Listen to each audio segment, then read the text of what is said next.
75 ans, au printemps 1945, plus de 700 000 hommes, femmes et enfants étaient regroupés dans ce qui restait de l'univers concentrationnaire et génocidaire nazi à l'agonie. La moitié d'entre eux devaient encore périr, notamment dans les marches de la mort, avant que les armées alliées, dans leur progression, n'ouvrent enfin les portes des camps sur une insoutenable vision d'horreur. Les survivants de ce drame du genre humain, par leur esprit de résistance, leur volonté et leur profond attachement à préserver leur dignité, ont surmonté des conditions inhumaines malgré la présence et la menace permanente de la mort. Le 1er octobre 1946 s'achevait le procès de Nuremberg qui fondait la notion de crime contre l'humanité et posait les bases du droit pénal international. De tout cela, rien ne doit être oublié.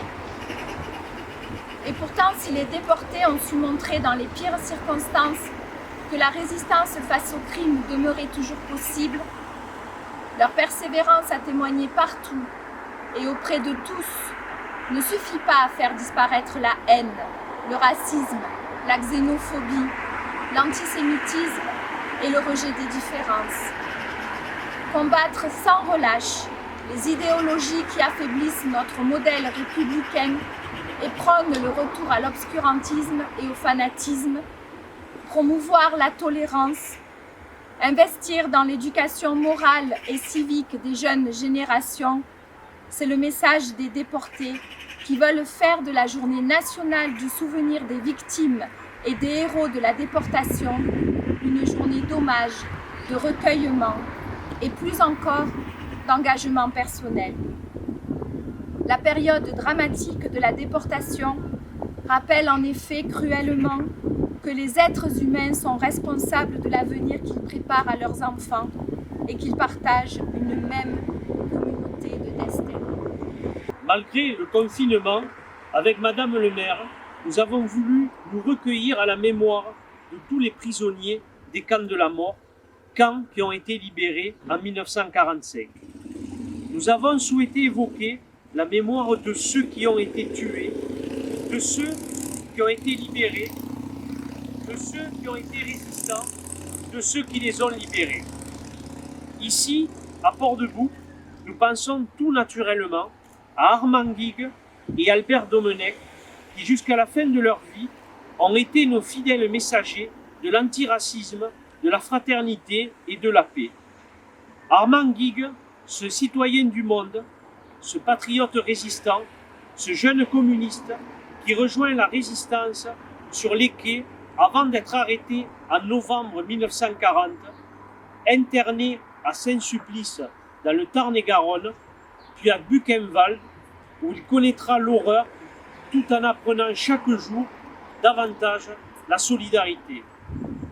À l'intérieur du camp, la résistance s'organise au point qu'en avril 1945, lorsque les troupes du général Patton arrivent, le camp est libéré.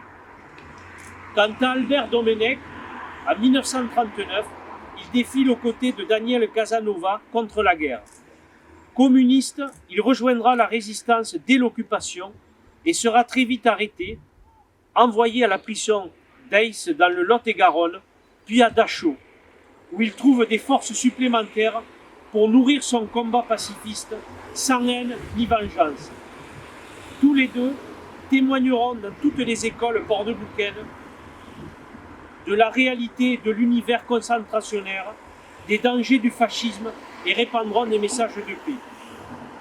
Sans oublier tous les autres déportés port-de-boucains. Sans user de discours aujourd'hui, nous voulons simplement rappeler l'ignominie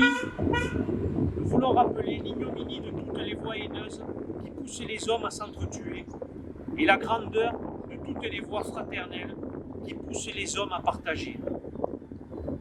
À l'heure où les rescapés des camps de la mort, ceux de confession juive, ceux de tendance politique progressiste, ceux d'orientation sexuelle diverse, ceux d'identité culturelle hors norme, les tziganes. Oui, à l'heure où ces hommes et ces femmes se comptent désormais sur peu de mains. nous nous devons d'être les dépositaires de leur mémoire, de leurs paroles de paix et de leurs faits de résistance. Des paroles dont nous avons bien besoin aujourd'hui pour nous aider à vaincre le Covid-19, car si le virus est invisible, la guerre économique qui s'annonce ne le sera pas.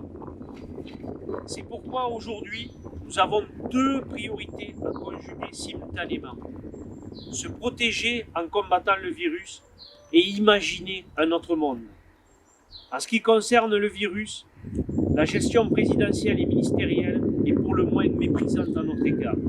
Elle passe chaque jour de l'opaque au flou, virus ou pas virus. Je ne pense pas que le monde d'avant le virus soit un exemple à renouveler. Et pour nous, qui sommes attachés aux valeurs de progrès, nous devons d'ores et déjà combattre une guerre économique, elle aussi d'une gravité inédite. Il n'y a qu'à écouter les discours ministériels qui disent « Il faut que les salariés acceptent de travailler 37 heures par semaine, qu'ils réduisent leurs congés, de revoir le régime de sécurité sociale. » La droite et le MEDEF ont choisi leur nouvelle victime. Et sans restaurer l'impôt sur la fortune par exemple, ou encore sans imaginer certaines nationalisations, ils choisissent les nouveaux gagnants de la crise. La pandémie existe bel et bien, mais je crois qu'elle n'est pas la seule aujourd'hui. Elle n'a pas choisi la gestion bricolage de la crise sanitaire, mais le dédain affiché à l'égard des peuples par Macron en France et par d'autres dirigeants ailleurs laisse penser qu'il considère cette crise sanitaire comme une aubaine pour mettre un terme à toutes les conquêtes sociales et éteindre les mouvements de colère, gilets jaunes, gilets rouges et plus largement d'une immense tranche de la population. Dans cette crise, il y a le marteau et l'enclume, les puissants qui donnent des coups, le peuple qui les reçoit. J'ai la conviction que nous sommes des millions à penser que cette crise doit sonner le glas du libéralisme. Le penser est une chose. Maintenant, donnons-nous les moyens de le faire dans un rassemblement inédit. Je pense que ce serait un bel hommage à tous les résistants et à tous les libérateurs des camps de la mort. Vive la France, vive la République!